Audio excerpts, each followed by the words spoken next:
Please subscribe to my channel so that each time we put out a new video or a new lecture, you will be the first to view it, to listen to it, to absorb the content, and to meditate and think about what we are proposing or what we are saying or what we are putting out. I am the Enwisdomizer. Enwisdomizer. To enwisdomize is to make wiser, to make smarter, to impact knowledge into. And that is exactly what we are doing here. We are challenging conventional thinking. We're challenging conventional assumptions. If you've gone to school, if you read books, you are going to come up with the assumption that Greece is the father, or rather the grandfather of all civilization, right? That is the perception. That is what the school is putting out. And if you are an African and you have gone to school, you probably know or have been taught, did I say taught? Have been programmed or brainwashed to know many historical Greek intellectuals, philosophers, scientists, historians than you have been taught of African historians, scientists, and philosophers, right? At least that was the perception I had when I was in school. I knew of Socrates. I knew of Aristotle. I knew of Parmenides. I knew of many of them. But in terms of thinking of Africans in the context of history that have contributed to mankind, it is just difficult to know those ones. And I think it is intentional that people are not being told the entirety of history. We are told a version of history, but not history in its entirety. And we're here to extend our minds and our critical thinking to these other areas that we are not known. It is common to see many people accusing some Africans of being Afrocentric in their perception and their view of the world, but not knowing that the entire universe, entire planet, let me not say universe, the entire planet is under what you call Eurocentrism. Nobody thinks about that. Nobody thinks about that. The educational system, the medical system, the historical context in which we look at things is centered on Europe. And that is just how it is. And I mean, you don't blame anyone because those are the top control the narrative. And that is just how it is. And that's how it has been through history. But it is left for us, it is left for you and I to look deeper, to examine further that which we have been taught, that which we have been told, in order to have a wider spectrum, a broader spectrum and perspective of things, particularly when it comes to the contribution of Africans in history. That is what we are doing here, is to awaken that critical, everybody has it, that critical part of you, that research part of you, that analytic part of you that says, well, I know you told me this, but just give me time, let me go and look it up, so that I don't just digest that which you told me, but rather I'll find out truth for myself. Truth is a quest, you know, everybody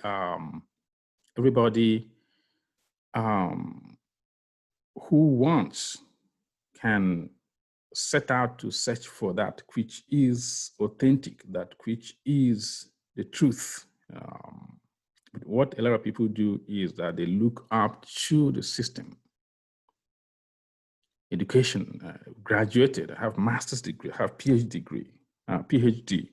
I have a bachelor's degree, I have associate degree, and we're bragging with all these degrees that we have managed to accumulate, which is okay, which is beautiful.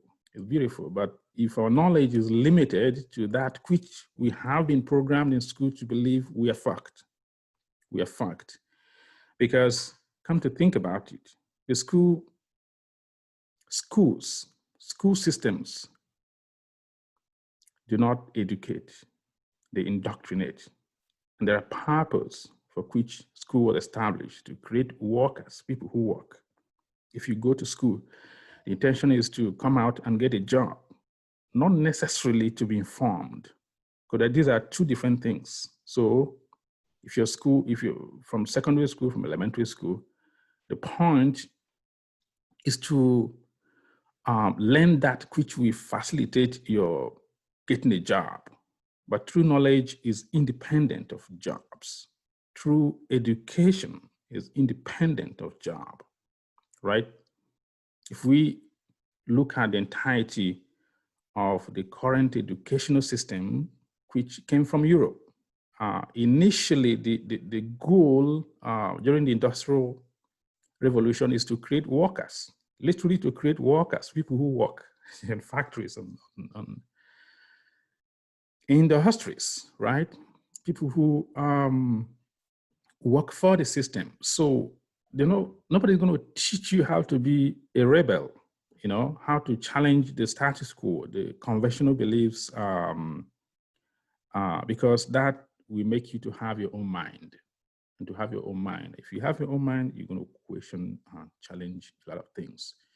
So today, last week, we started talking about the influence of Africa on classical Greek civilization. And we're going to continue in that today. If you have not watched the previous movie, please do so. Find it and watch it, because what we are doing here is foundational. It's foundational. What do I mean by it is foundational? We are building this information step by step. By implication, if you have not watched the previous one, you might not be on a better ground to grasp the next video or the next lecture we are putting out. So I encourage you to find the first and watch it so that you can follow up when we are having conversation moving forward, right? So the African influence on classical Greek civilization, right?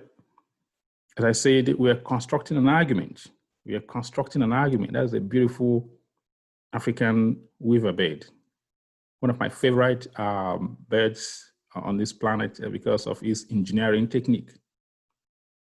His engineering technique is unmatchable. It makes a beautiful home. So our argument is like a weaver bird. At the beginning, we are beginning to construct this argument. It might not make sense. It might not add up, but be patient with us. Be patient with us because we are starting the foundation of the argument we're going to be making in the future. And if you follow us patiently, it will come together. You see, if you look at this birdie here, constructing a net, it looks so scattered. It looks just like a circle, right? But wait until, a couple of days, weeks, and then it will look amazingly. Masterpiece of engineering structure, right? So be patient with us. So in moving forward with our discussion, with our lecture today, we are looking at the different hypotheses on the origin of Greek civilization. This should be of, not all. The different hypotheses. What is a hypothesis? We're looking at different models. We're looking at different theories, different explanations as to how Greek people Of course, classical Greek. I'm not talking of modern day Greece. Modern day Greece is broke. They've been redeemed and bailed out by the European economic structures. So we're not talking of modern day Greece. We're talking of classical Greek that we have been taught in history were the kind of the forerunners of modern civilization.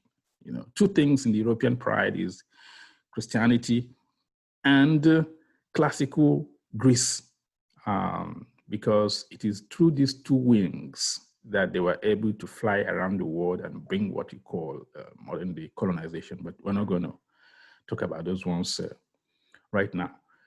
So the first one we are going to examine going forward briefly, because our major goal is the ancient model. That is what we're going to do well. And in this ancient model, we're going to tell you, we're going to explain to you how Africa, let me drink water. We are going to tell you how Africa was the engineer of classical Greek civilization. I said it, Africa, Egypt was the initiator of classical Greek civilization. I can tell you, without Africa, without Africans, Greece would not stand a chance of having any civilization. Let's say, be patient with me. I understand why a lot of people, Europeans, non-Africans, tend to disagree with me. I understand the sentiment, because I say Greece is the pride of Western civilization, and anything that challenges the current historical narrative is rejected, absolutely rejected. We understand that. So the first we're going to examine is the Artachnus model or hypothesis. The second is the Aryan hypothesis. Of course, when we talk of Aryans, we are talking of the Aryan race, the white race, the Caucasians. The Aryan hypothesis or Aryan model, before we proceed on a long ride, on a long journey. We're going to pick this up, the Asian model, and we're going to run with it, right? But that is our major focus. We're telling you this just to kind of keep you looked in, keep you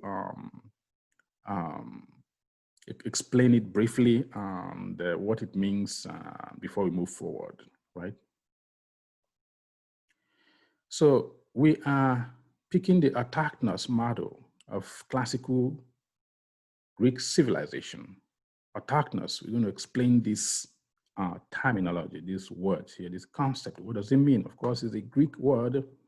Auto means self. Here people say automotive, meaning self-motivated, self-engineered, automation, right? Auto means self, and ktan means earth. So I guess what this word means is something that sprang from the earth, or what you may call the son of the soil, the aboriginals, the indigenous. And according to Webster's dictionary, Artachnus means formed or originating in this place where found. Something came from within. It did not come from outside. And that is what this model is saying. And we are looking at, this is the map of Greece here. This is the map of Greece here. This model of Greek civilization is proposed by majority, mostly, not maybe all, because I haven't seen any African scholar proposing this or this model. What this model is saying that Greece did not obtain her civilization anywhere else, that it came from within.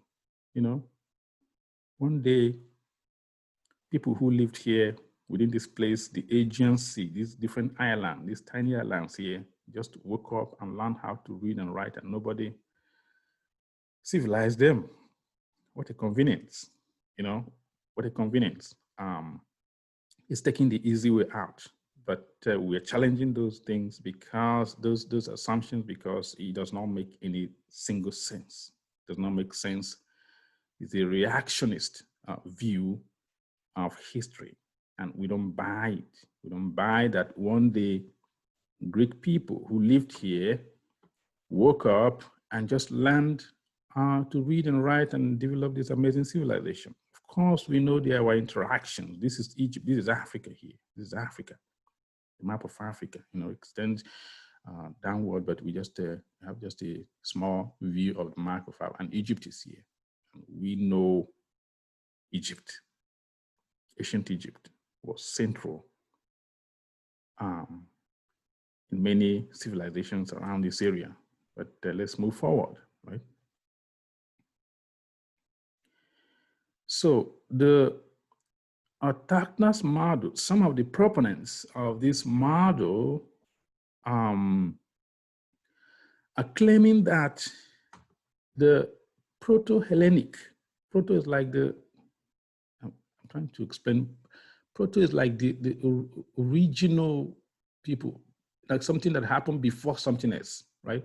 The Proto-Hellenic, Hellenic just means a kind of Greek civilization, kind of Greek culture, that's what Hellenic means. You can supplant this with the Greek or Greece. They claim that Proto-Hellenic people were just a collection of Europeans with varied dialects spoken all around the Aegean Sea, of which Greek language was one. I'm going to explain. So some of the proponents of autochthonous hypothesis, and as I explained before, autochthonous hypothesis is saying that Greek people, right? This is Greece. Greek people did not get their civilization from anywhere. It came from within them. They woke up one day and were able to be enlightened, and they just developed their own civilization, right? Within themselves. So what, in essence, this model is affirming or claiming is that people who lived within this is the Aegean Sea, right? There are different islands here, and that is how, if you study classical period, you know that Greece had multiple kind of islands with, microcosmic city-states. Each city-state is kind of self-sufficient, self-governing, because they were scattered in different islands, right? That the multiple people who lived within this Aegean Sea spoke different dialects, but they are claiming that these were Europeans. These were not non-Europeans, right? They were all Europeans. And Greek language is one of the dialects, one of the languages spoken here by the Europeans who lived in this area. As we go forward, you're going to see that this is a bogus claim. This does not stand the heat of the sledgehammer of critical examination and reason, right? It does not stand the sledgehammer of critical thinking and critical examination in terms of historical context, right? So they're claiming that no outside high culture civilized Greece, it's just varied European genetic families civilizing themselves, right? Exactly. So some of these people, in what they have written seems to lean to this kind of theory, to this kind of belief. This guy is from Eastern Europe, Vladimir Georgiev, right? And Colin Renfrew, I think this guy is a British. He wrote a book called The Emergence of Civilization, the Cyclades. I don't know if I'm saying this word right. You can look it up yourself. The Cyclades and the Aegean in the 3rd millennium BC. If you find this book, we're giving you recommendation here so that you go and research it yourself. You learn to read, you learn to study. That is what can emancipate. Bob Marley said, emancipate yourself from mental slavery. None but ourselves can free our mind. exactly the point. And emancipation is not just singing Bob Marley's song, but being able to research, being able to invest your time and energy. Books are important. If you haven't learned to read, do so. Some people will go through their life finishing school and never read a single book. You can speak good English, you can speak good French or Portuguese, but that is not what education means at all. Speaking good English, if you like, speak more than Queen Elizabeth of England. It does not mean that you're educated. It does not mean that you are learned. Graduating from school with first first class does not mean that you are educated. You might just be programmed, socially programmed. But in terms of education, means that you have to untie yourself from the conventional pattern of looking at things. Could you imagine somebody who have gone to school and you're taught this kind of history that Greece is the father of civilization, and if you're a professor, you're going to teach the same thing to your students, right? You're going to teach because that's the program you receive. You don't know better. It's not because you're a bad person, but you don't know better. So, as I was saying before, I drifted. Colin Renfrew wrote a book called Emergence of Civilization. Find this book and read it. Another guy is a German, Karl Müller, Karl Ottfried Müller, and he wrote a book called A History of the Literature of Ancient Greece. This is kind of an old kind of book, but if you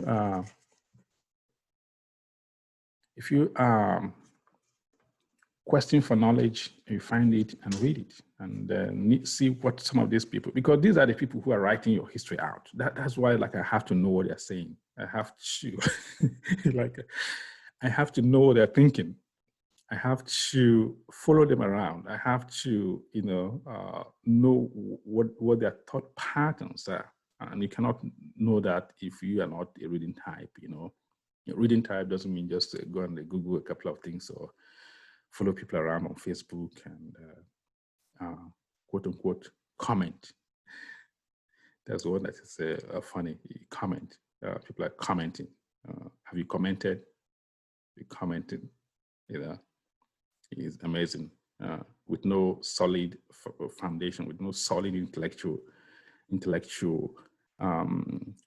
principle upon which that comment is based, just emotional reaction. But that is for another time. So these people, if you're an African, you got to know what they're thinking. Understand? You got to enter their head. And know what they're thinking, because they are the ones who are writing your history off. They are the ones who are carving the contribution of Africans in the world. They're the ones who have stolen. I mean, not particularly these people, but they're the ones who are covering all the knowledge stolen from Africa, and they're trying to tell you that now it is our own, and we didn't really steal anything from you. We didn't take anything from you. So they're trying to cover up the track, and we're trying to expose. They are covering their track, right? We're trying to expose it. Now, this is a toughness. I don't know how P came at so, you know what I mean? So now Greece, according to these people, was like self-sufficient. Self-sufficient. Well, we didn't take anything from anyone. We just smart by ourselves. We just smarter than everybody. And that's why we call every other person barbarians and uncivilized and primitive, we didn't take anything from you. But the problem with this claim has an error. It has a loophole. It has a weakness. What is that weakness? Because people who study languages, philology has to do with the language, right? As well as archaeologists. Philology and archaeology contradict the autochthonous claim. The fact is that non-Aryan, non-Indo-European elements were present in the Aegean Sea. Autochthonous claim fails to explain this factor. So I'm going to explain before going to this one here. What we're trying to explain is that even though Indo-Europeans, the Aryans, are claiming that their ancestors, who were the forerunners of Greek civilization, is claimed, right? Lived here thousands of years. They didn't have any interaction with anyone. They just brought civilization and started spreading the civilization around the world. Even though they claim this, but when you study, people who study philology as well as archaeology are finding out otherwise, that there were indigenous people who are non-Hellens. Hellen means non-Greek, right? Non-Indo-Europeans. There were indigenous, aboriginal people who lived in these lands, in the different islands within the Aegean Sea before the Greek, what you call Greek civilization, right? Who were these people? It is these people that are trying to hide, you know. So these models seem to serve the purpose of the preservation of European pride. It is a mere reaction against the idea of Greece having received civilization from the higher culture of the Near East. Some European scholars with racist proclivities do not want to believe that their superior, right, culture was a copycat from the assumed inferior culture. I needed to digest that point. The reason some of these proponents of autochthonous model of Greek civilization are putting forward this argument is they are too arrogant, they are too pompous, they are too self-absorbed to even conceive the slightest notion that the people they now consider barbarians and uncivilized and primitive were once the ones who civilized them. They don't want to imagine it. Why? Because they have always, within the context of the few thousand years, been the propagators of what you call civilization. Now, they don't want to imagine there was a time when they did not have what it takes to be civilized, that they were civilized by other people. They don't want to imagine that, you know, we are civilizing you now and we have always been civilizing you. That's the point they are trying to make, even though there's no archaeological or philological evidence. There's no evidence to support that Greece has always is self-sustaining and autochthonous in terms of the context of civilization. There was no evidence to that, but they still, like you dangling on a rope that is about to break and you're like 500 feet above the ground. You're just holding tight. Even though somebody is telling you that that rope is about to break, it's like, oh, I'm just gonna hang on it, right? I understand the sentiment, I understand the feelings. Now, autochthonous claim has been debunked by Europeans themselves, right? These are some of the greatest classical writers of the time. You know, they debunked by their writings, they debunked the claim that Greece was just autochthonous, was just self-sustaining, and they brought civilizations by themselves with no outside interference. These great writers, thank God for the writing, you know, documentation is always very nice, right? The pre-existence of, is that pre-exist? Well, English is not my language, so pardon me if you see some grammatical, that I drink some water. English is not my language, so I just use it as a means of communication. The pre-existence of the Pelasgians or Pelasgoi of the Aegean Sea. I don't know what I was trying to say here, right? Okay, there was the pre-existent. From what these people are writing, there were people who lived here. This is Greece, right? There were people who lived here who were not Indo-Europeans. This is what these people are saying. These people were evidently pre-Hellenic. They were before the Greek. They were before the Greek people. They scattered throughout the islands of the Aegean Sea prior to the European Greeks' presence. See, these are what these people are saying, and these people have a lot of credibility when you talk of historical context, historical document. Ancient classical Greek writers identify that the Pelasgians, I can't say this word, Pelasgians people were non-Hellenic. They were colored, indigenous, original inhabitants of the known land we know as today as Greek. You know, who are some of these people? Of course, Herodotus. If you read history, you can hardly read classical history without this guy popping up. Herodotus. Herodotus' documentation, I think he lived around the 4th century BC, right? Herodotus and Hesiod. By the way, Herodotus wrote one of the books he wrote is called Histories, and that history becomes almost like a Bible to a lot of historians. They make a lot of reference on this particular book. Another guy is Hesiod. This guy, Hesiod, I think he wrote the Theogony. The Theogony. If you like to read, but those books are hard to read because they're like old language. The Theogony of Hesiod. And in that Theogony, he referenced is a poet.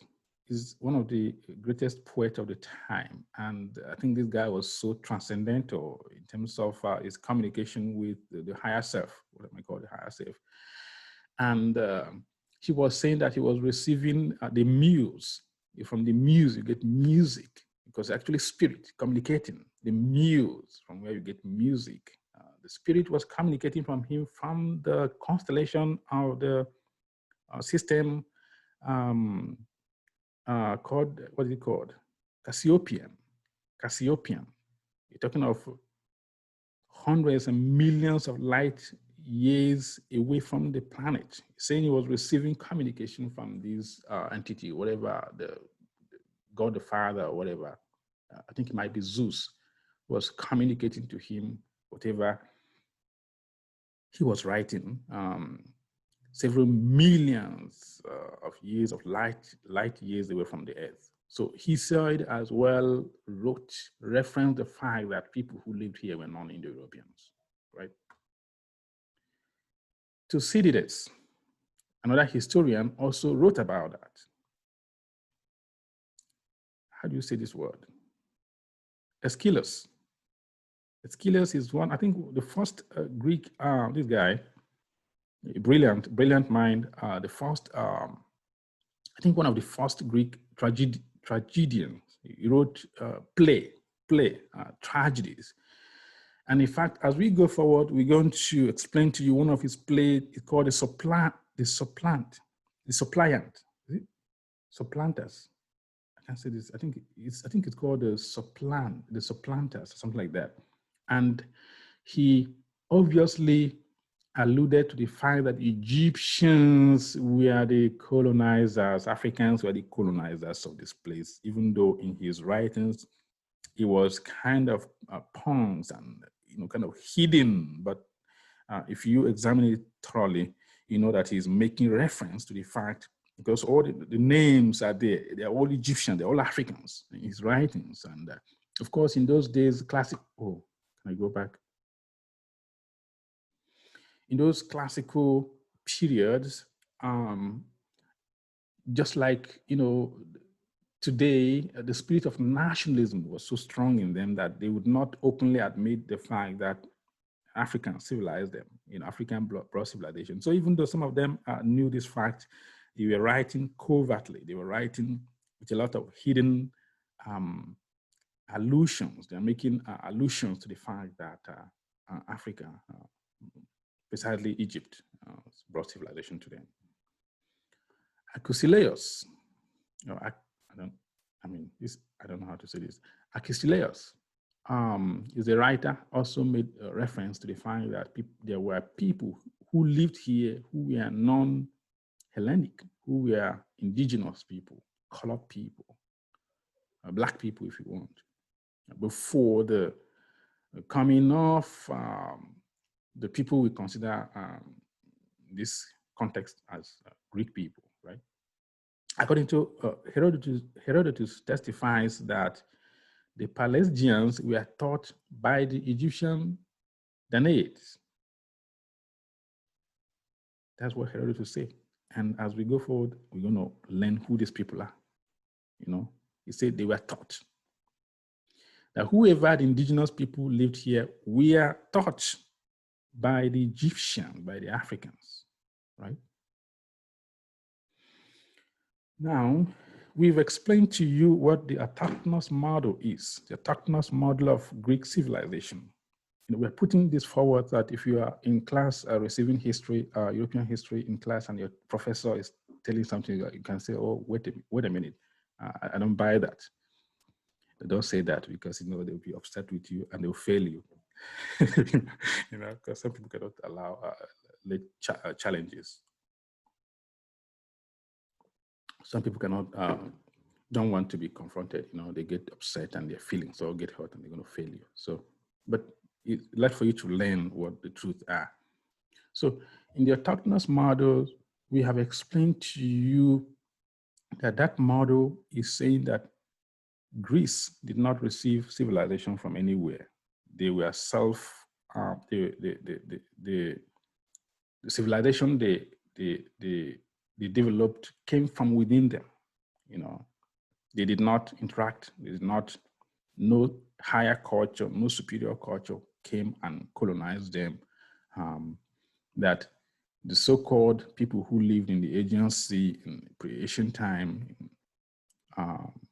in prehistory, in ancient time, were only Indo-Europeans who had different languages. And it is within this Indo-European genetic stock, genetic family, that one of them dominated, and that is Greece.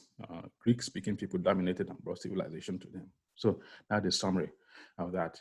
So we're going to go to the Aryan model or Aryan hypothesis. The Aryan hypothesis, the spreader of seed. This picture here has a lot of esoteric symbolism. If you understand occult, if you understand, how they, if you understand esotericism, you see, it's spreading the seed around the world. This also has to do with eugenics. Is it eugenics? Yeah, eugenics. Eugenics, spread the healthy seed and you get out the weak seed. Darwinian survivalism, basically. They're spreading the healthy seed and eliminating, quote unquote, the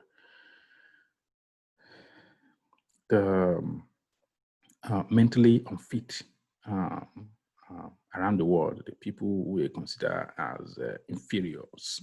Only the best seed survive. And that has to do with a lot of even Hitler practicing that kind of eugenic principles, but that's not our topic today. So the Aryan hypothesis or the Aryan model of Greek civilization is stating that Greek civilization came from outside of Greece. However, it was an Indo-European civilization. You get it? I need you to try to, distinguish the two, autochthonous and Aryan hypothesis. However, it was an Indo-European civilization, a superior European culture conquered, subjugated, and colonized the aboriginals of ancient Greece who had lived in the land for thousands of years. They converted Greece into, when I say Greece, I'm talking of indigenous people, of course, who lived there, who lived in that land before the Hellenics or Hellenization. They converted Greece into Hellenic civilization and eventually supplanted indigenous inhabitants. I don't know if these wordings are right, but I will try to explain. I make these notes to help me to explain what I'm trying to, so don't pay attention to these notes here, just for my own visual, to help me visualize what I'm trying to say. So what they are saying is that, yes, there was an invasion. There was an invasion from outside of Greece. And these invaders conquered the indigenous people who lived here, but these indigenous people were only Europeans. You see, the difference between autochthonous and the Aryans. Autochthonous say there was no invasion, it's just Indo-Europeans alone living by themselves who just have the fire of civilization started, the fire of enlightenment started, and they expanded this civilization across the world. And this one is saying, yes, there was invasion, but these invaders were Europeans. And according to this model, the invaders came from north of Black Sea. They came from north of Black Sea. These Indo-Europeans came from north of Black Sea. They took over the pre-Hellenic people and established the classical Greek civilization. Let's explain. So they are saying that north of Black Sea, this is the Black Sea here. This is the Black Sea.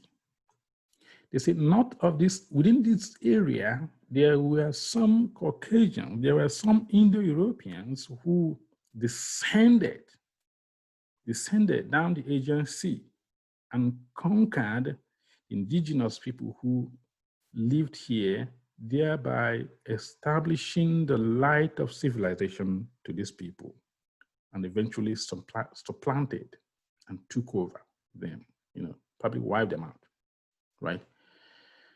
So this is what the Aryan model, this is the whole heart of the Aryan model. The Aryan model. And these models, of course, just like the autochthonous model, is coming mainly from the Europeans, because they are avoiding ancient model, which they know is the only model. They're avoiding the fact that Egypt, the Africans, were the ones who brought civilization. So they are kind of just running around like a chicken with her head, trying to find something. We have to create a theory, because if we don't, this ancient model, this African model is going to take over, and we don't want to believe that Africans civilize us. We don't want to think that. That would be so demeaning to our self-esteem. But let's go forward. So the point here is that they claim that Aryan people, or rather Indo-Europeans living north of this Black Sea, this is the Black Sea, descended and came down and conquered whoever lived here, indigenous people who lived here, who were just going about their life, fishing and just doing their own thing, and then conquered them and colonized them, and then supplanted them, took over, and established classical civilization. Now, follow me on this trend.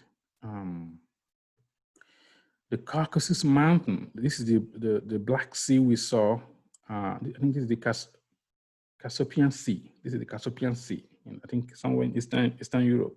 This is the Black Sea. I don't know if this is, look it up. This is the, I think it's called Caspian Sea. Caspian Sea. Well, look it up. So between this sea here and the Black Sea, this is the region of the Caucasus Mountain, the Caucasus. And many writers, many historians believe that what they call the Caucasians or the Caucasoid originated from this mountain, from this mountain. I think some people even say after Noah's the biblical Noah, how do you say that? After the flood, Noah's ark landed somewhere around this region and began to establish the white race, right? Yeah, I'm not expert in this field, so but I'm just giving you allusion, something for you to research. My job here is to awaken your critical self to go and do further research, right?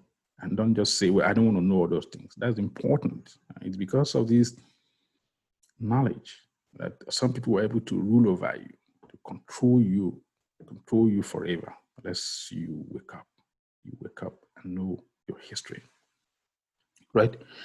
So remember, we showed you, let me go back, in the previous one, how the area model is saying that Indo-Europeans came down north of the Black Sea, right? And this is the Black Sea. And between the Black Sea and the, I think it's called Caspian. Let me Google it. To make sure. I don't know if it's called Caspian Sea, or something like that.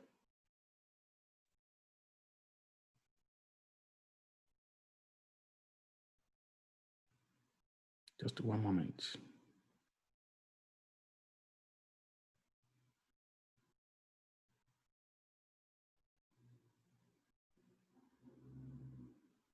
Caspian Sea, the Caspian Sea. I was close. The Caspian Sea. The Caspian Sea. This is the Caspian Sea, and this is the Black Sea, right?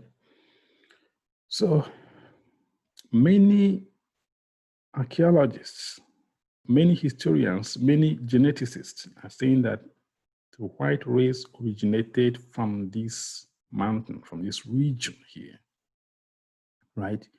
So, and then no wonder, I'm not surprised when the area model is trying to indicate that people who conquered Greece, people who lived within this Aegean region here came from this region. You know, they're all connected. I'm not surprised. So, Xanthochronic, okay, let me say this. The Caucasian mountain is to be the origin of Caucasians. I've said this already. So Xanthochronic, how do you say this? Xanthochronic physiognomy was acquired from this region due to climatographic circumstances. Yeah, we're going to break this down. Xanthochronic means the pigmentation, the change, the pale skin, the pigmentation. Many writers, this guy who wrote this book, saying that white people acquire their white skin from this region, because of course this region is very cold. Say that after many dwelling here, many hundreds and thousands of years, that's when pigmentation occurred through the synthesis of vitamin D, of course. So now read this book, Charles Morris. Charles Morris is one who is expressing that white people lived here for hundreds and thousands of years and then acquired their xanthochronic physiognomy.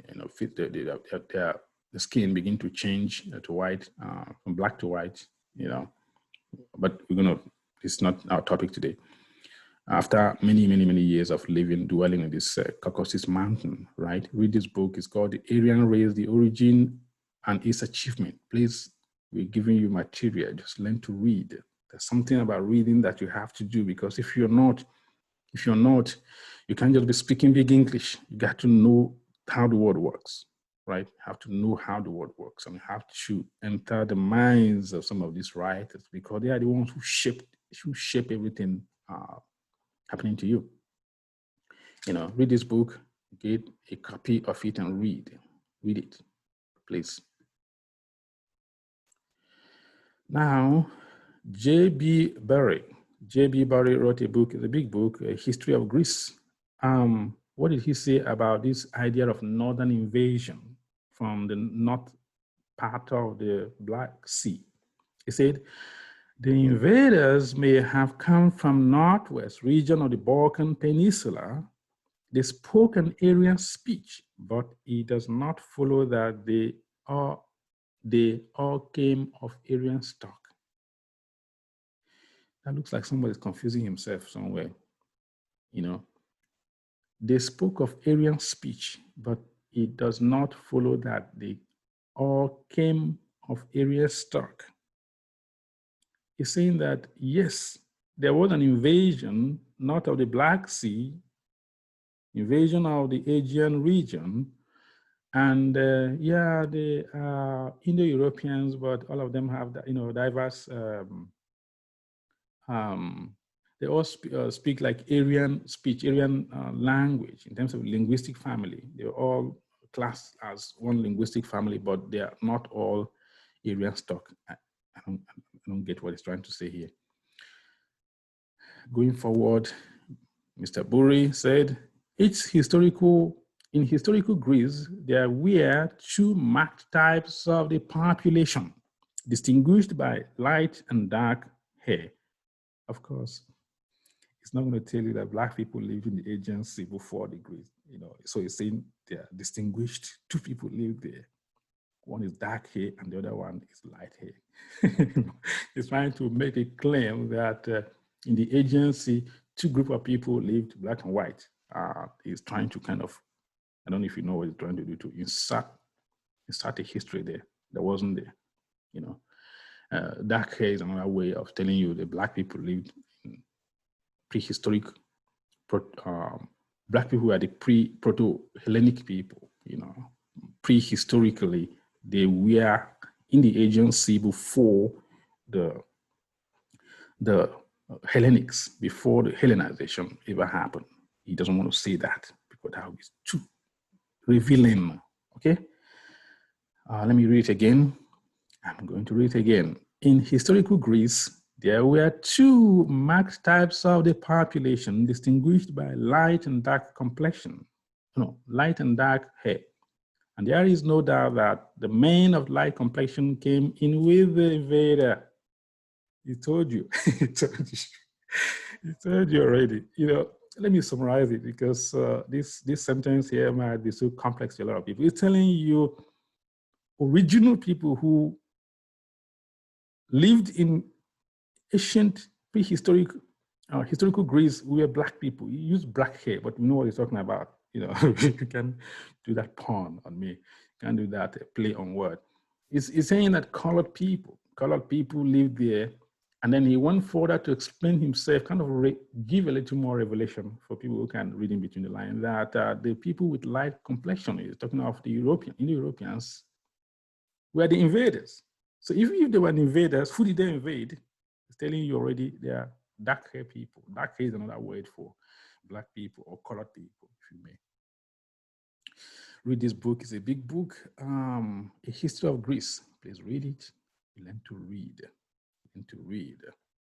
Especially if you're an African, you spend a lot of money buying 100,000, whatever currency you're using to buy cell phones and buy big shoes. And then when it comes to the context of what makes you survive in the future, you don't get it because you think everybody is everybody. Time to change that mindset, right? You got to read. So this guy's name is V. Gordon Childe. Gordon Childe and Mr. Childe wrote a book, History of Civilization, the Aryans. Find this book and read as well. See, we're giving you a lot of material. We're not just coming here to talk. We give you a lot of material. If you want to elevate your consciousness, if you want to learn, you find this book yourself and read, because that's how Bob Marley say, emancipate yourself from mental slavery. None but ourselves can free our mind, right? Have me a drink of water. So Gordon Childe debunked the Northern European hypothesis as non-liquid. I'm not a French speaker. I don't know what this means. I mean, I don't know how to pronounce this, but I think what it means not clear. He said, you guys are claiming that there were Indo-Europeans invading from north of Black Sea, that it is not clear. He did extensive research and survey on Eurasia, and this is his conclusion, that is not clear. We don't know if people actually invaded from the north. With his book, very interesting book, very, very interesting book. Now, the area model, remember we've touched the autochthonous model, saying that Greek people did not receive civilization from anywhere. They just woke up one day and we are civilized. We develop our own language, we develop our own mathematics, our own science, our own, everything is within us. It didn't come from outside us. Well, that's very, somebody who has a lot of self-esteem. But the thing is, like philology and archaeology and genetic information does not validate that claim, right?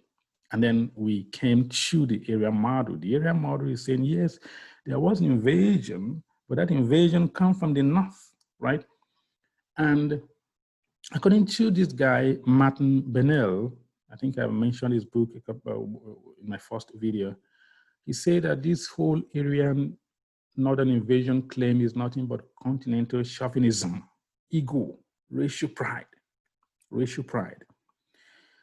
So in my looking into this issue, I'm finding out that this suspicious theory appears to have emerged during the, I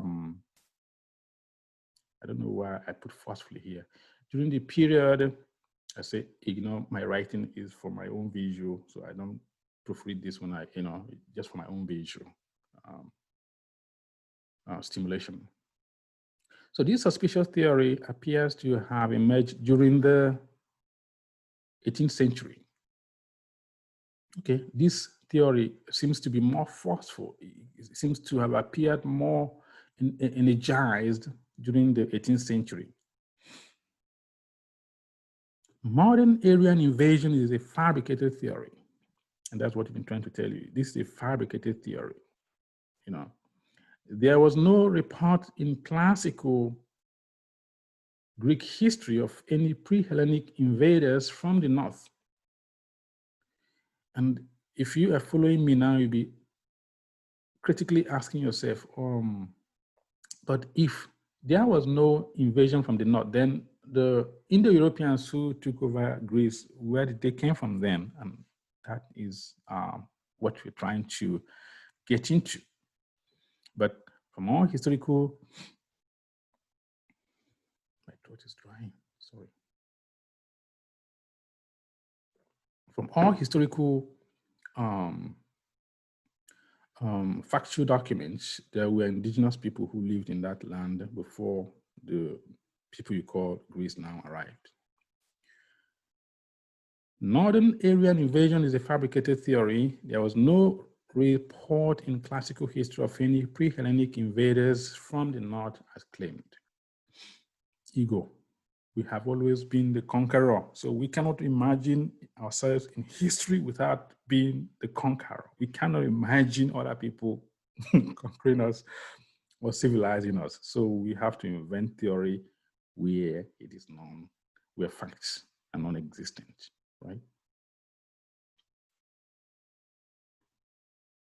See, carrying the light with the light bearer of the world, or the savior, or the redeemer of the planet, right? Which is good. Anyone who was able to dominate others, do what the fuck you want to do, because you are at the top. It's not having any animosity on anyone, just how things work, If you conquer other people, they're your subjects, and you impose your language, you impose your philosophy, you impose your religion, you impose your worldview on them, and they have to take it. It's just how things work. If you're upset now, free yourself and then conquer other people as well. So I'm not having any animosity. I'm just explaining facts, And in fact, I don't attach any sentiments to it, I'm not I'm not one of those who say, oh my goodness, we've been conquered, you know, because when you listen to a lot of people, just kind of full of sympathy. Oh, we've been conquered, we've been colonized. The Western people are exploiting African resources. They exploit them too. You know, it's a game of the mind. And if your mind is not strong enough, you are going to be wiped out, you know? So stop whining, stop building, stop learning, stop studying. That's the only thing you have to do, you know? It's just the order of the things here, you know? It's the order of things. If you're not strong, those people who have the light and the sword and religion will invade and conquer you. Don't complain. Don't complain. Free yourself. Anyway, so I don't have any animosity to anyone. I'm just explaining factuality of history, right? So that you know how things work. Now, what seems to be fueling or seem to have fueled the Aryan hypothesis is the period of classicism. Classicism seemed to have given a lot of esteem to the Aryan theory of Greek civilization. I'm going to read this. The birth of Renaissance classicism in Europe, 14th century, 14th to 16th century, triggered new interest in classical antiquity. Remember, during this period, in 14th century in Europe, there was this rediscovery of classical antiquity. You know, Europeans began to discover their classical Greek civilization, you know, Roman civilization. They begin to discover this achievements of classical period, and they took a lot of pride in that. And the movement sought to recapitulate classical literature, architecture, rhetoric, art, and philosophy, especially from ancient world, Greece and Rome. It brought about racial pride. Thus, there was cultural and intellectual resistance to the idea of Greece being colonized by people considered inferior. You get it? Right, you get it? So this period of classicism was a time of kind of rejuvenation. It was a time of rediscovery of what the ancestors have done. And at this point, there was a lot of ego, there was a lot of pride, there was a lot of self-esteem, and it was difficult for them to even begin to imagine that their ancestors who have done all these beautiful things or brought all this architecture, art, science, philosophy, drama, name them, were ever subjected or conquered by other people. So classicism helped to reaffirm, to reinstall, to enthrone the Aryan model of classical Greek civilization. You get it? Another period very important to us is the period of Romanticism. Romance, I like this language, Romanticism. It looked like a fantasy. So Romanticism, it started in the 17th century through the 18th century Europe. Romanticism was a cultural and literary, I can say this word, literary revolutionary movement. It advocated free self-expression, liberalism, love of nature, and individuality. Romanticism placed primacy of emotions over reason. You know, like, oh, we're just gonna be, you know, romantically inclined. You know, we're not gonna be rational. We're not gonna be, you know, damn fuck reason. Fuck reason. It's all about looking at the world from a motive point of view. And that is one of the foundational bases of the age of Romanticism in Europe. This movement triggered a new form of racial pride. Europeans perceived themselves to have better geographical, ecological, climatological beauty, and thus racially superior. What an argument in logic. In logic, this is what you call fallacy. because your premises are erroneous. The premises of the argument, you know, in argument you have premises, the argument and conclusion, but here the premises are error, you know, error, and then you're arriving at a conclusion. So the entire structure of the argument here is wrong. But that was what Romanticism was based on. They are saying because Europe seemed to have a better, more beautiful ecological system, more beautiful natural ecosystem, you know, therefore they are superior intellectually. I think I've heard this argument somewhere else where they're saying people who live in cold climate seem to be more witty, more smart, more superior intellectually than people who live in the hotter region. Of course, they're just talking of Africans. It's a coded word. Say that Africans live in a hot region, they're lazy. They're lazy, you know. Remember that in those days, 18th century, 17th century, these were sciences taught in school, you know, even though now some Europeans are retracting their steps, saying that this is a pseudoscience. But in those days, that was the order of the day, you know. So let me not drift. So they are saying that because I don't even know Europe has better natural ecological system. You know, I think Africa has. I'm not saying that because Africa is where I came from, but I think beautiful. Any kind of animal, lions, elephant, the most beautiful, the Serengeti, the savannah is warm. Is even animals are happy. Could you imagine taking lions to grow to in Europe somewhere like to be? They don't like cold. They're like me. They don't like cold, right? The giraffes walking on cold, freezing weathers, and no, they'll probably die out. So the idea that Europe has more ecological beauty doesn't make sense. I mean, it doesn't make sense. So, but they are concluding that because Europe has, according to their own in romantic philosophical view, because it has better climate, better ecological system, better landscape and beautiful. That helped the Europeans to evolve genetically superior to other cultures. So at this time of Romanticism, a new racist view of the world was awakened based on hedonistic and phantasmagoric theory that Euro-Americanism is superior and must retain primacy over all other cultures, right? I see it's just phantasmagoric, just like a fairy tale, kind of dream. We're dreaming, but it's not real, right? Thus, the idea of Greece, the idea of Greece being colonized by any superior culture was antithetical to the spirit of Romantic movement. That's what he's been saying.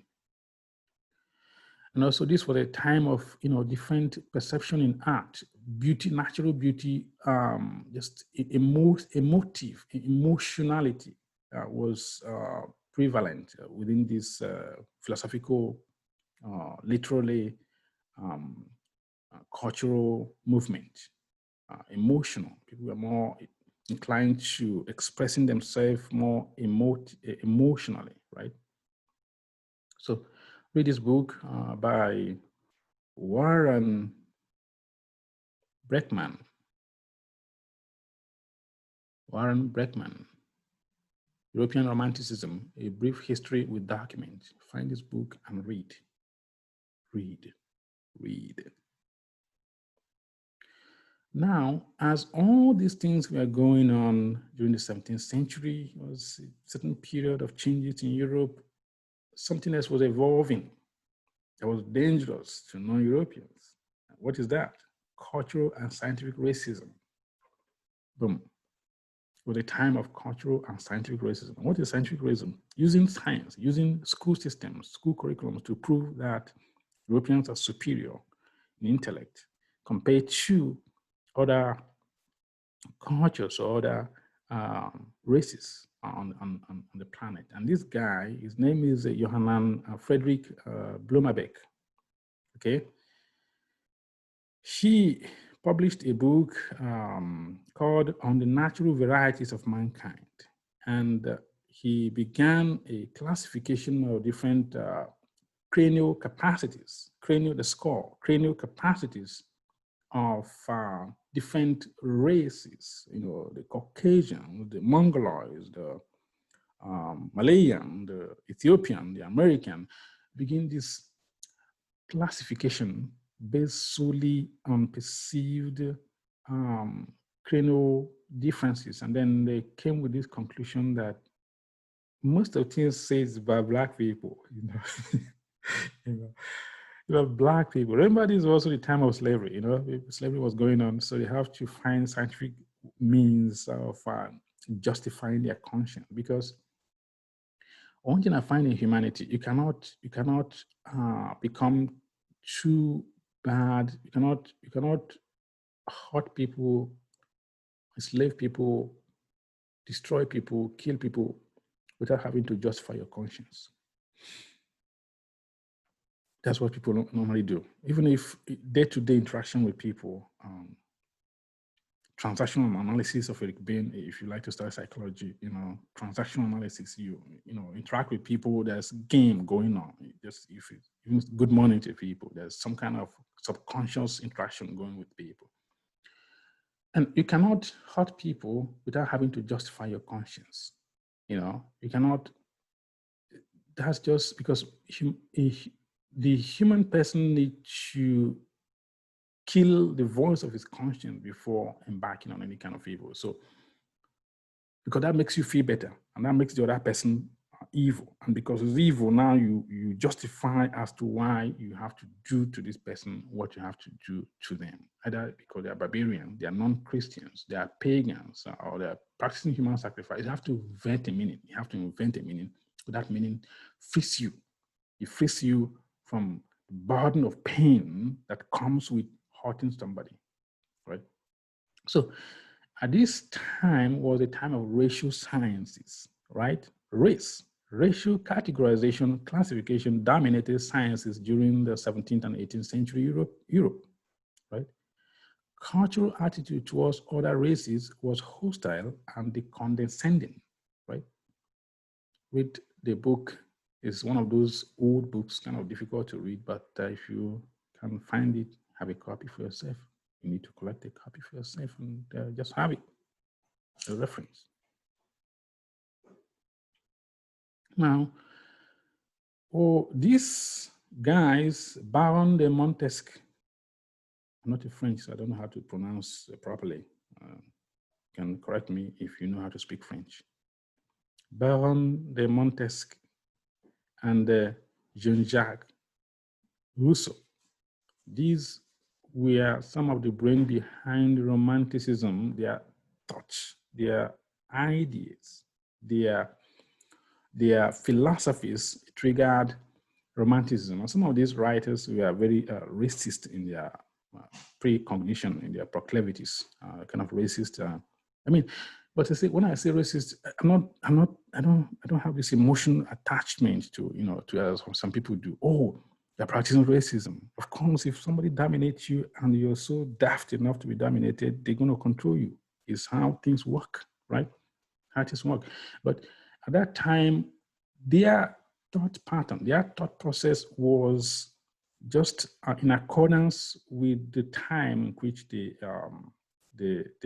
find themselves. I'm not trying to excuse whatever they do. I think it's horrible to have any perception of people based on racial differences. I think is in fact that is a lower consciousness.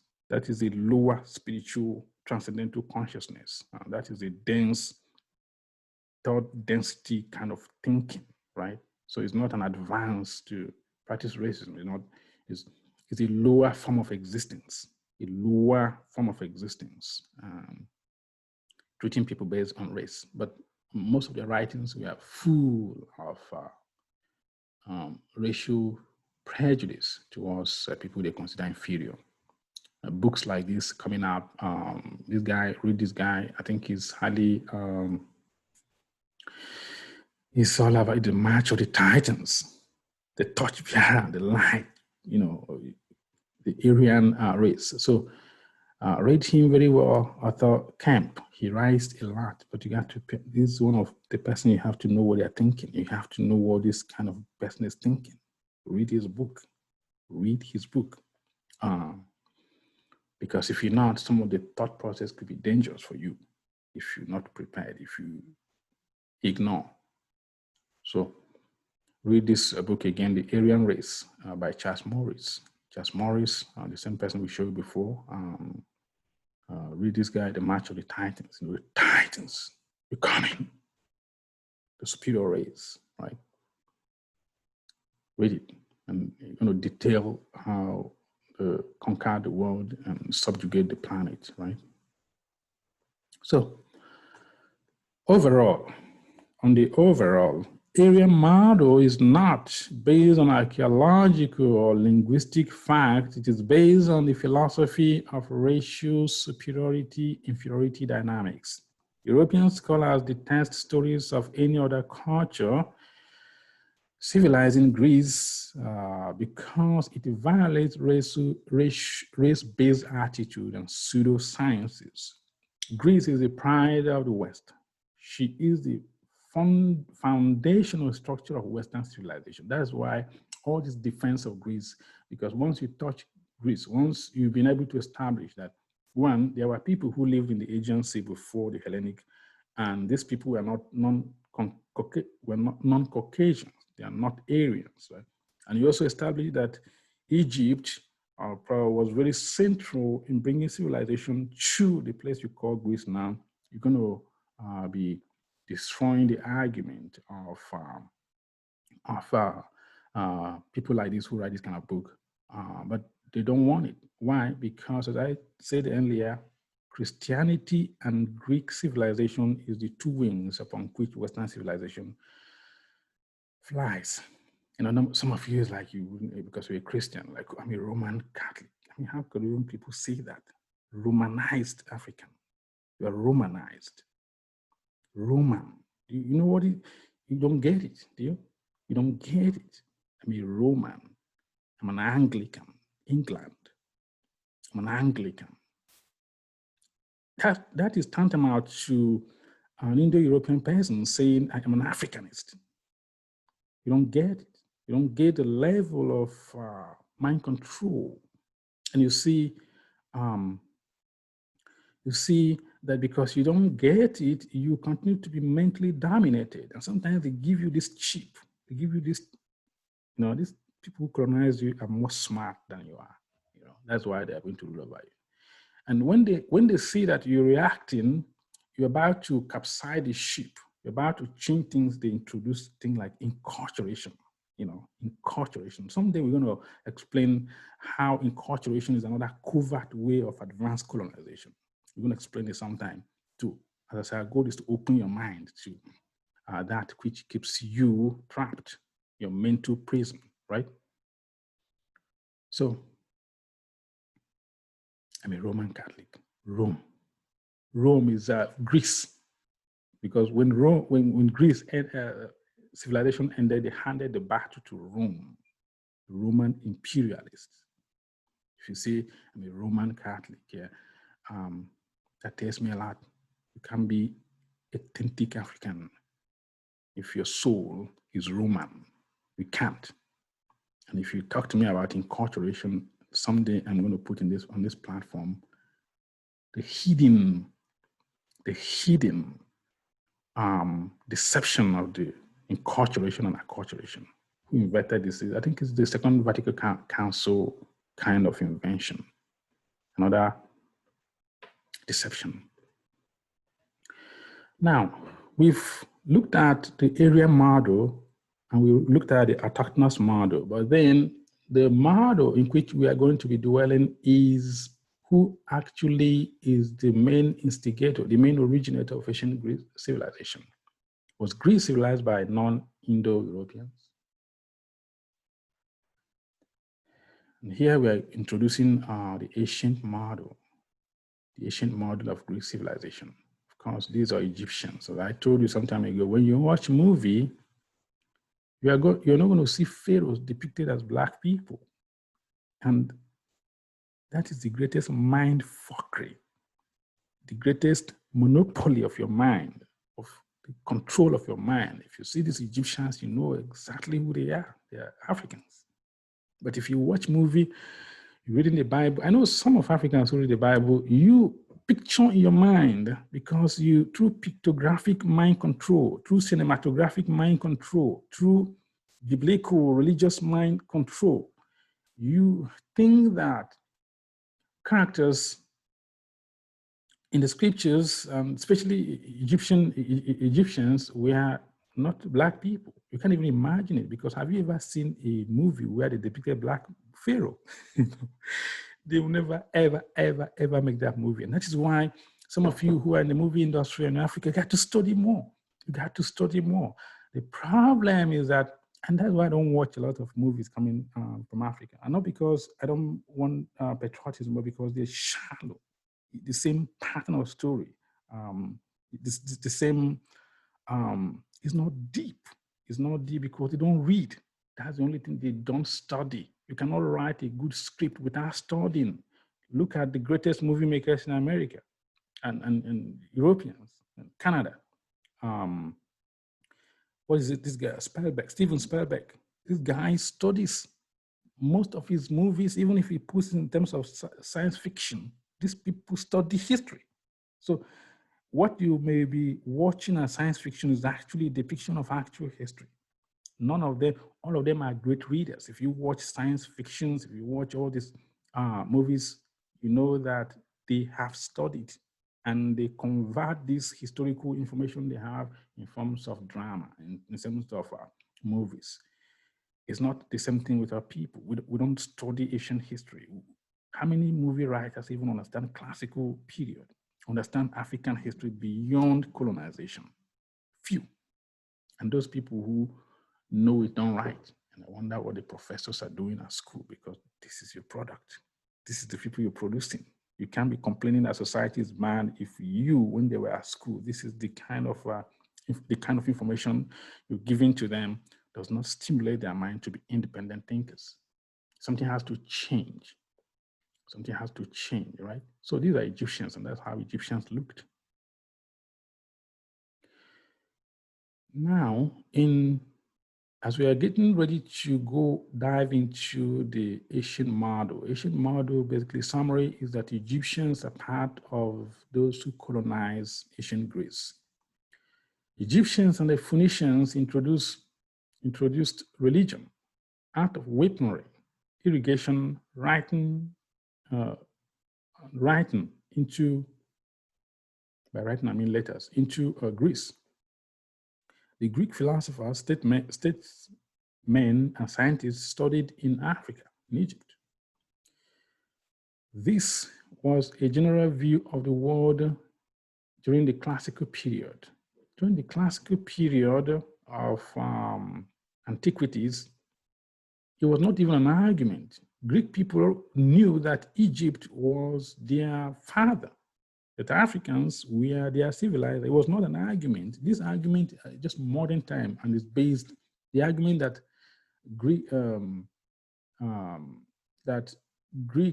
Greece was autonomously developed civilization is kind of modern argument, and is based on racial perception. It's based on racist viewpoint. Studies in philology, again, philology has to do with language, indicating there are traces of Egyptian, when I say Egyptian, replace it with African, Egyptian language within Greek linguistic expression. Now the Phoenicians were the master of the sea. These people had extensive trade route. Let me go back. They had extensive trade route. The Phoenicians lived somewhere here, in this region. Israel, I think Israel is somewhere here. Lebanon somewhere here, and Syria. So these are the dwelling place of the Phoenicians, and you see they are very close to Egypt here. They're very close to Egypt. And the Phoenician had a lot of activities on Carthage, still in Africa, right? A lot of activities here. So My point is that the Phoenicians had a lot of influence on Greece. They had a lot of influence on Greece. And these modern Europeans are trying to ride that out because it violates their racial consciousness.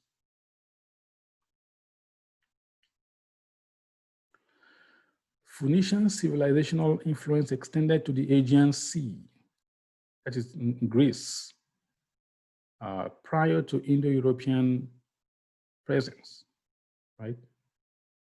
Prior to Indo-European presence, telling you that Phoenicians who live here had a lot of influence on Greek civilization. The people of the region regarded themselves as the Canaani. Of course, they are talking of Canaanites because these are Canaanites who live here. Even though the Israelites, the Semitic people who supposedly lived, we don't know if that happened. Supposedly lived in Egypt, were freed by their vitriolic mean God called Yahweh. You know, some people will crucify me for saying this, but it's true. Yahweh is kind of bloodthirsty deity. It was massacred a lot of people. He created the same people and he killed them because he wanted to implant some people on the land, right? Well, we're not going there right now. So what was I saying? Okay, the people who lived here called themselves, that the Phoenicians, they called themselves the Canaani, which literally is the Canaanites, right? And we know from reading history that Canaanites lived within this region, right? The name Phoenicia, Phoeniki is a Greek word, was a Greek terminology which was borrowed from Egypt. You see, the Egyptians, Greek people borrowed this name, Phoeniki, and from the word Phoeniki that you get Phoenicia, right? And it was the Egyptian word FNKHW. I guess it's Phoeniki. I don't know if I'm saying this right, but do your own research. So, which stand for Syria. So it was the Africans who used the word Phoeniki to refer to people who live here, the Syrians, right? And then the Greek borrowed it and called these people Phoenicians. But we know that Phoenicians had a lot of influence on classical and Greek civilization. Now, these are the Greek alphabet here and the Phoenician alphabet. And one of the evidences, is there anything like evidences? Pardon me, English is not my fucking language. I use it as a means of communication. So as long as I communicate to you, that's fine.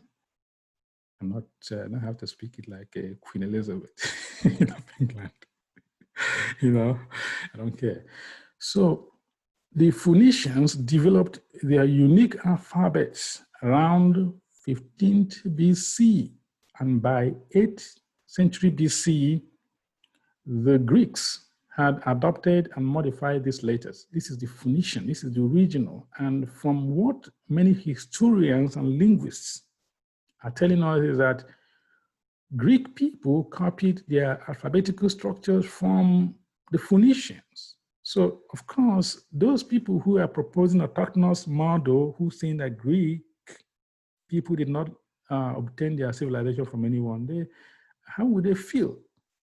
How would they feel now when this, of course, they know the truth, but they don't just want to admit it, you know, that Greek people just woke up one day and learned how to read and write and develop their civilization. But in actuality, it was the Phoenicians who brought even the skill of writing to them. Of course, you can't develop civilization if you don't write.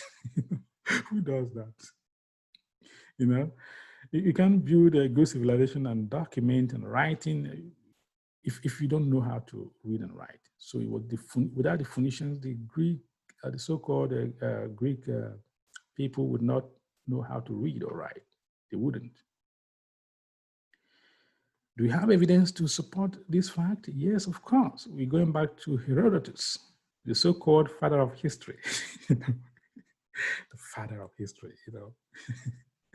Herodotus, the father of history. That's what we taught in school. But we're using the same word to just communicate to you because that's what we all know. The testimony of Herodotus, we're going to read this. Herodotus, in his book, Histories, clearly stated that the Greeks called the alphabet Phoenicia Grammata, or the Phoenician letter, you see. According to Herodotus, it was Prince Cadmus who brought the Phoenician alphabet to Greece. You see, Herodotus is amazing to me that many Europeans take pride in Herodotus. And, you know, he did a good job. And he was like really, he was writing like in terms of objectivity. He's there to some extent. And it's surprising to me that they call him the father of history, except when he says something they don't like. Now they're going to say, oh, maybe he was drunk. Sorry, maybe he didn't know what he was doing. Maybe we wouldn't accept that. When he says, like you like somebody, except when he tells you the truth. Now he's my enemy. You know, but when he's praising you, when he's saying all these good things about you, he's the greatest person in the world. But he tells you the truth. And then now he's no longer the father of history, is the semi-father of history, or he didn't know what he was talking about, or, you know, or they tried to interpret his word in a different light. So Herodotus told you in his book, The Histories, that the Egyptian and the Greek people called their letters or their alphabet Phoenicia Grammata, which is the Phoenician letter. The Phoenician letter. It tells you where it came from. It came from Phoenicia. So Phoenicians, and maybe if we have time in the future, we'll explain to you who these Phoenician people are. Again, as time we go forward, that's why I said, be patient to me. We're like weaver bed. We're trying to construct this nest, and we take some time for the whole picture to emerge. Cadmus, Prince Cadmus, as we go, I'm going to tell you who this Prince Cadmus is, and that brought this Phoenician alphabet to Greece. How about this guy? Gaius Plinius Secundus. Romans like some fuckery name, man. Gaius Plinius Secundus. You know, if you read many books in history, he's called Pliny the Elder. What did he say? He said, Cadmus, and we're going to talk about who this Cadmus is as we go on. Cadmus brought into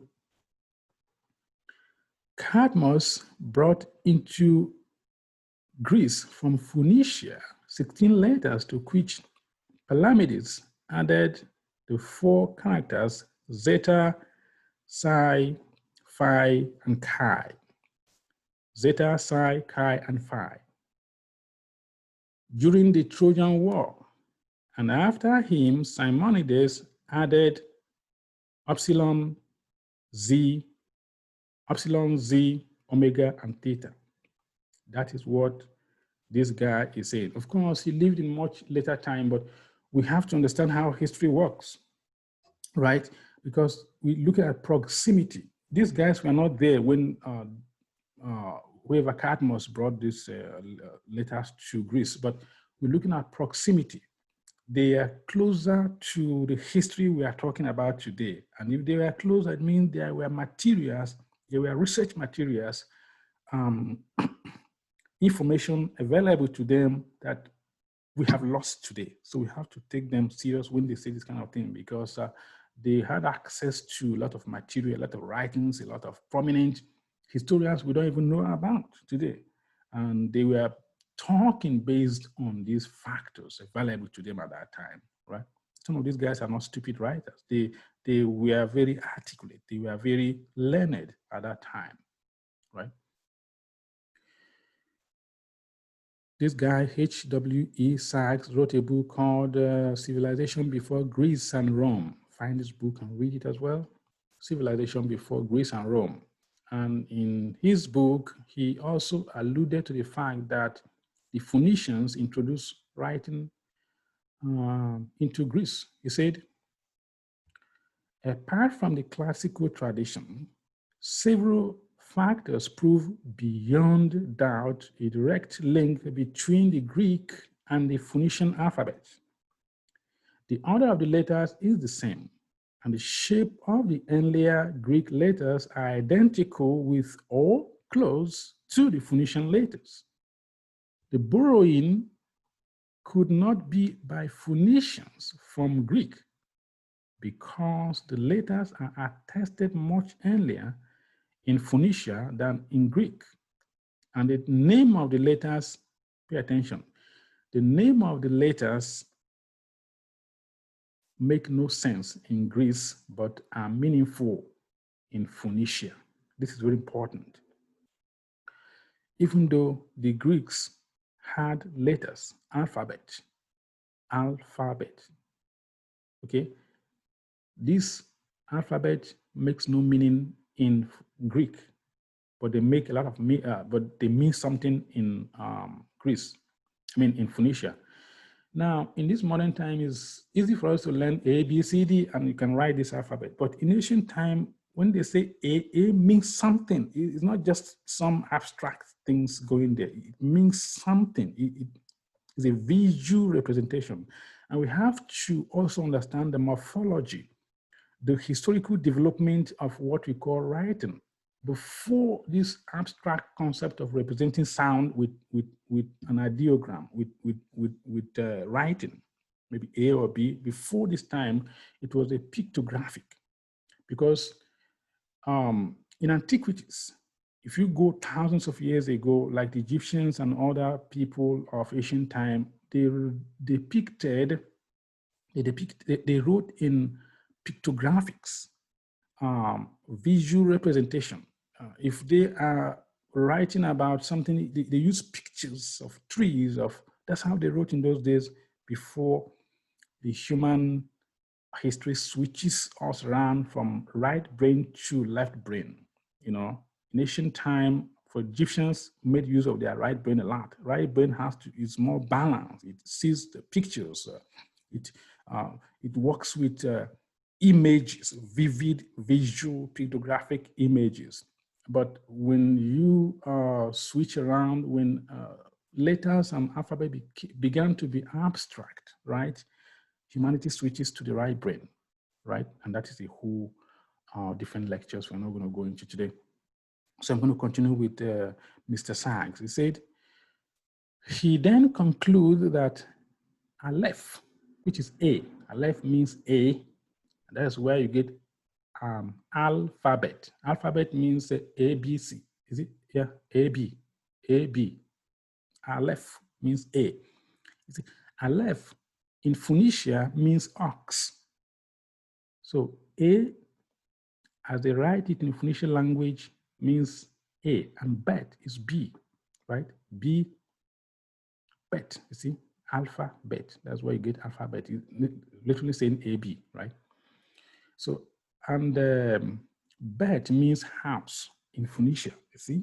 They were writing because this letter they're writing for them had to do with vivid pictographic representation, which the Greek did not have. When they copied it from the Phoenicians, they didn't understand. They just wrote AB. But in Phoenician, it means a lot. And then the lat, which is D in Phoenicia, means the door. So when you are writing, they were writing visual representations, as I said. I can't stress this enough. So Mr. Sachs, this guy, then concludes that despite the unanimity of classical tradition, some scholars question the view that the Phoenicians were the direct source of Greek alphabet. Of course, when you say some scholars, you're talking of European scholars, right? Talking of the European scholars. They are the ones who they don't really want to accept it, that other people brought civilization into Greece. It is a lot of racial pride for them to accept it. But then history is history, irrespective of how it makes you feel. Let me drink some water.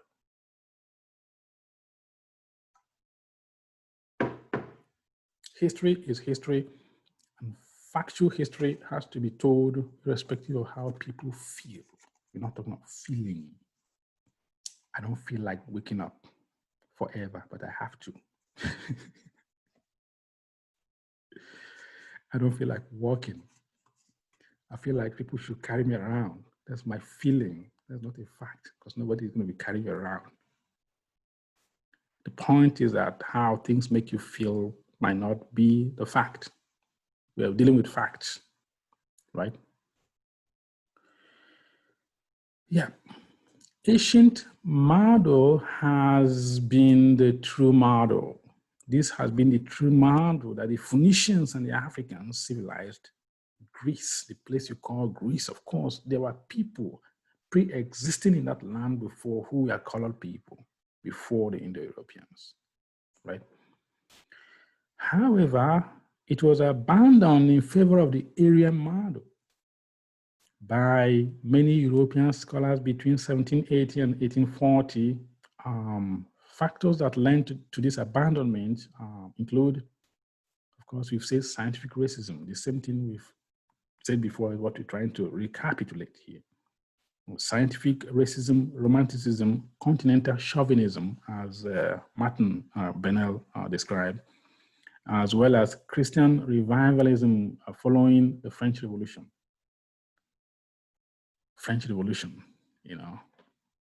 During French Revolution, there was a decline in Christianity. There was a decline in faith-based view of the world.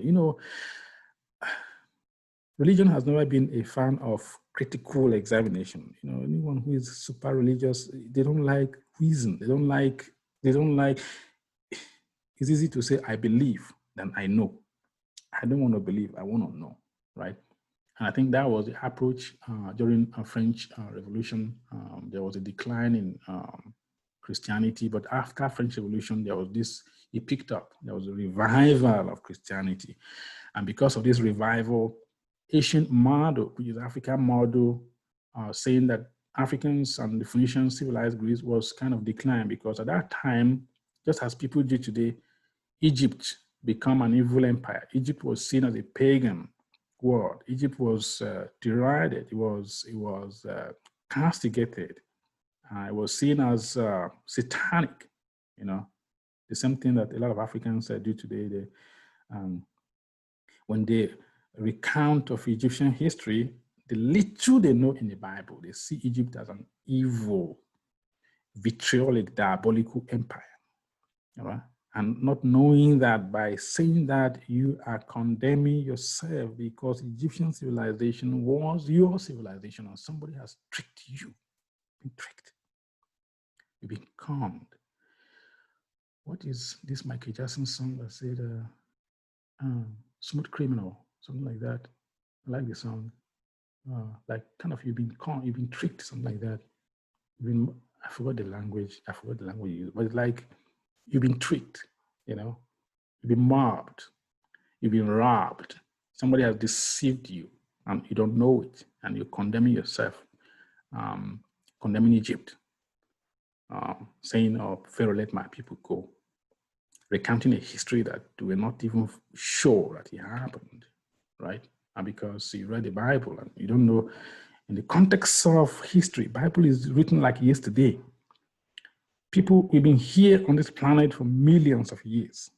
Bible is not more than 7,000 years. It's like yesterday in terms of history, in terms of antiquity. It's like yesterday was written.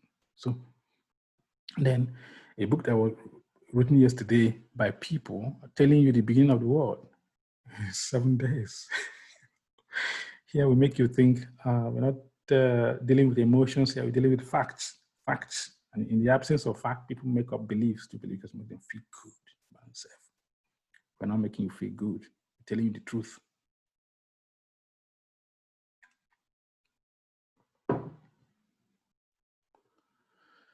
So this is one of my favorite writers.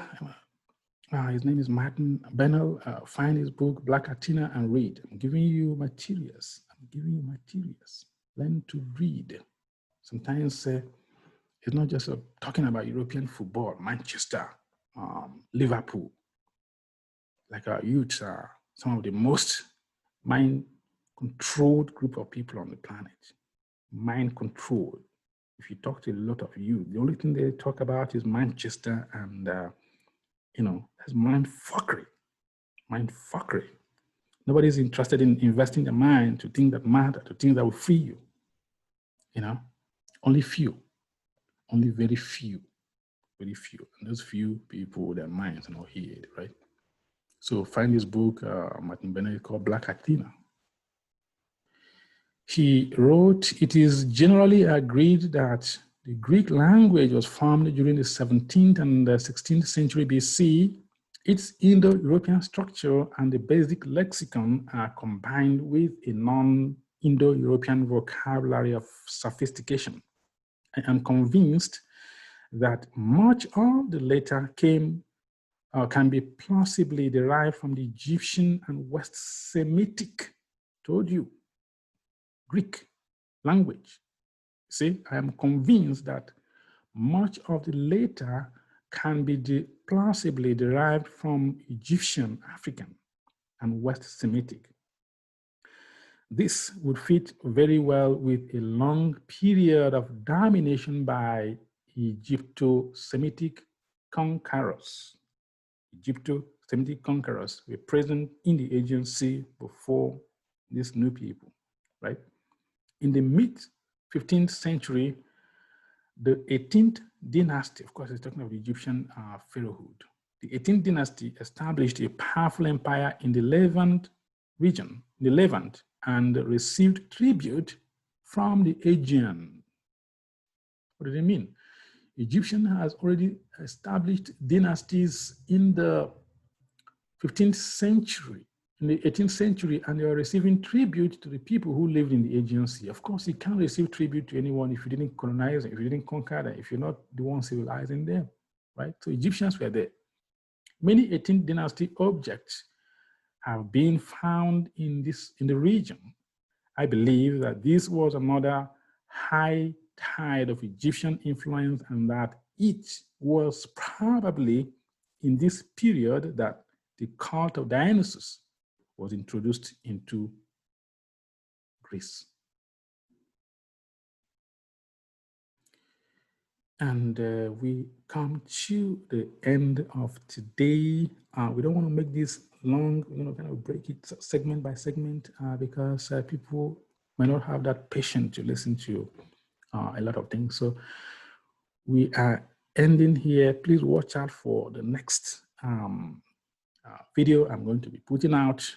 Again, we are gradually, like African Weaver Bed, we are constructing an argument. We are building an argument. Be patient. It's not we don't care about commenting. We care about your involvement in understanding the movement of history. We don't, you like us, of course, but it's just to expose our minds to the true history that we are not being taught at school.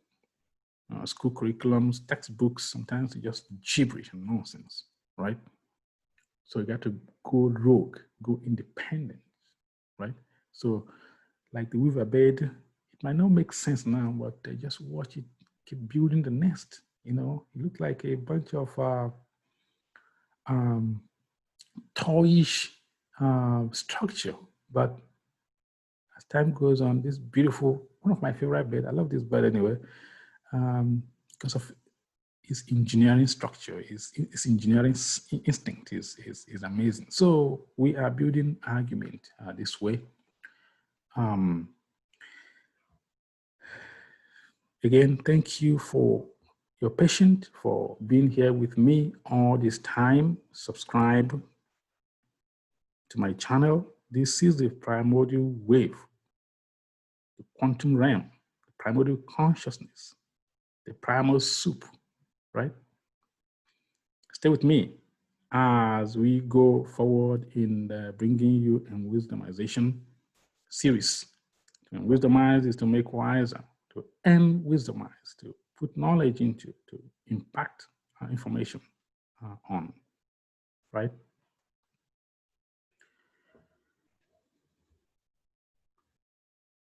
Have a good day.